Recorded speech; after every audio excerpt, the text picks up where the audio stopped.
Hello बच्चों। आज JEE advance 2024 का रिजल्ट पौने 10 बजे मॉर्निंग के अंदर लाइव हो गया था। ऑल्दो उसके सर्वर में एक छोटा सा इशू है, हाँ छोटा सा क्या बहुत बड़ा इशू है कि वो हर 4-5 मिनट में सिर्फ और सिर्फ किसी 10 सेकंड के लिए ही लाइव होता है, फिर वापस से गायब हो जाता है। तो उसमें अगर रिजल्ट देख लिया तो दिख जाता है, अदरवाइज वापस से ये दिखाता है कि इनकरेक्ट डेटा और नो रैंक अलॉटेड। तो बहुत सारे बच्चे ऐसे हैं जिसके रैंक मान लो, जिसके मान लो नंबर 140 आ रहे हैं, 150 आ रहे हैं, उसको भी जब ये दिखता है ना कि नो रैंक इज अलॉटेड तो वो काफी पैनिक कर रहा है। तो मैं कहूंगा कि पैनिक ना करें। जनरल में जिन बच्चों के नंबर 109 या उससे ज्यादा है उन बच्चों को रैंक दिखाई जाएगी। ये एक प्रेस रिलीज जेई एडवांस ने रिलीज किया है। इस प्रेस रिलीज में उन्होंने कहा है कि पेपर 360 नंबर का था, 120 फिजिक्स, 120 केमिस्ट्री, 120 मैथ्स, और जो अलग अलग कैटेगरीज के लिए कट ऑफ है वो इस तरह से है।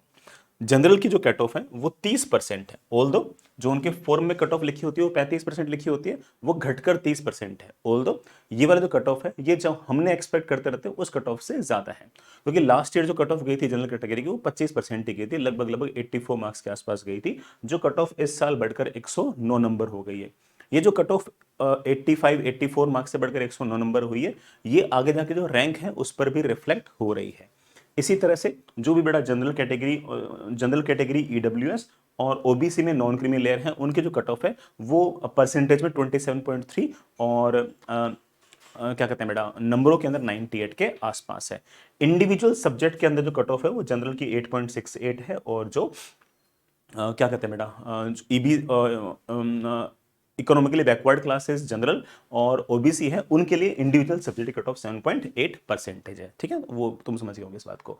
98 मार्क्स के ऊपर अगर ओबीसी और ईडब्ल्यूएस के बच्चों के अगर नंबर आ रहे हैं तो उनको रैंक दिखाई जाएगी, अगर उनके पर सब्जेक्ट अगर 7.8% से अगर ज्यादा है तो। ठीक, तो ये बड़ा इसकी पूरी की पूरी कहानी है। एस सी एस टी के अंदर जो कट ऑफ है वो बड़ा S C S T physically handicapped इन सब की जो कट ऑफ है वो लगभग लगभग 54 या 55 नंबर के आसपास है। रफली हमने जो अभी तक रिजल्ट निकालना इतना आसान काम है नहीं। उसमें रफली मैं बताना चाहता हूँ कि इन इन नंबरों के आसपास ये वाली रैंक है। 213 नंबर पर 1734 रैंक आ रही है, 203 नंबर पर 2224 रैंक आ रही है, 176 मार्क पर 4500 रैंक आ रही है, 170 नंबर पर 5612 रैंक आ रही है, और 142 नंबर पर 11000 के आसपास रैंक आ रही है। ये रैंक ऑब्वियस बात है बेटा थोड़ी सी इन्फ्लेटेड तो हुई गई है, खासतौर से इस कारण से क्योंकि मैथमेटिक्स का पेपर थोड़ा सा इजियर साइड का था, केमिस्ट्री का पेपर भी थोड़ा सा इजियर साइड का था ऑर्गेनिक को अगर छोड़ दें तो, और बच्चों ने उसमें अच्छी परफॉर्मेंस की, उसके कारण थोड़ा सा कट ऑफ तो बड़ा है। फिर भी इस बात को मान के चलें कि जो जेई अपने ब्रोशर में जो कट ऑफ लिखती है उस कट ऑफ से ये अभी भी कम है। जेई अपने ब्रोशर में जो कट ऑफ लिखती है जनरल कैटेगरी की वो सिर्फ और सिर्फ 35% ही लिखती है, उससे कम ये कट ऑफ अभी भी गई है। हाँ लास्ट ईयर से ये ज्यादा है, लास्ट टू लास्ट ईयर से तो ये लगभग लगभग दुगनी के आसपास है। लास्ट टू लास्ट ईयर यही जनरल कैटेगरी जो कट ऑफ दी वो 15% के आसपास थी, जो इस साल 30% के आसपास पहुंची।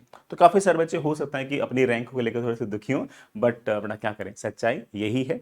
और पेपर जब आसान था तो बच्चों को भी आइडिया लग गया था इस बात का कि शायद कट ऑफ जो थोड़ी सी ऊपर तो जाएगी। बट आप अपनी रैंक से अगर खुश हैं कोई दिक्कत नहीं बेटा, आईआईटी जाकर पढ़ाई करें, जो भी आपको एनआईटी मिल रही है वहां जाकर पढ़ाई करें। जो भी मान लो हल्की फुल्की ऊंच नीच रह भी गई है तो अगले आप 4 साल पढ़ाई करोगे तो बड़े आराम से कंप्लीट हो जाएगी। फिर भी अगर कुछ और कम बेसी लगे तो जो बच्चे ड्रॉप करना चाहें वो ड्रॉप कर लें और अपने रैंक को अगले साल सुधार लें। तो मेरी तरफ से इतना ही था। रिजल्ट जैसे जैसे कंपाइल होंगे हम आपके साथ जरूर शेयर करेंगे। पढ़ाई करते रहेगा, ऑल द बेस्ट। और आपका जो भी रिजल्ट आए कमेंट बॉक्स में जरूर लिखना। आपके मन में कोई शंका हो, काउंसलिंग को लेकर कोई बात हो तो मुझे जरूर बताएगा। We will try to reply. Bye, all the best.